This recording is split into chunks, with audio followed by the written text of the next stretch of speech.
Fighting raging on again today in Syria, this despite Vladimir Putin's call for a daily humanitarian truce and, of course, the UN's demand for a ceasefire.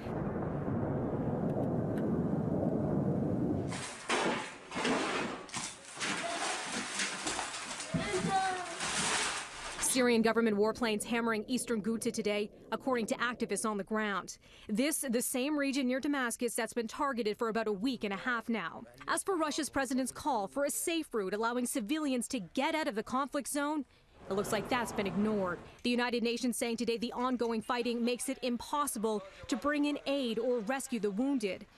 It's a question of life and death. If there ever was any question of life or death. This is it.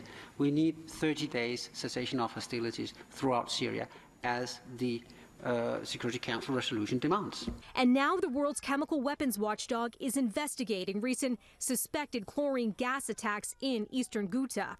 If the use of chemical weapons is confirmed, reps from France, the U.S. and the U.K., including British Foreign Secretary Boris Johnson, say they'd support military action against Syrian President Bashar al-Assad's regime.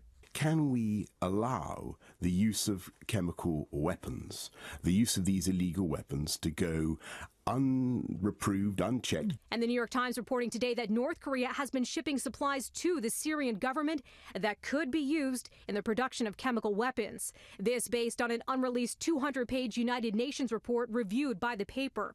The article says the report highlights the potential danger posed by any such trade between Syria and North Korea, which could allow Syria to maintain its chemical weapons while also providing North Korea with cash for its nuclear and missile programs. We're getting a reaction today from the U.S. State Department on Russia's request for that humanitarian corridor. Now, that request came after the UN's order for a ceasefire, which Russia also agreed to. So let me leave you with this, which points to the tensions between the U.S. and Russia when it comes to Syria. The world has come together. The world has said that this has to stop.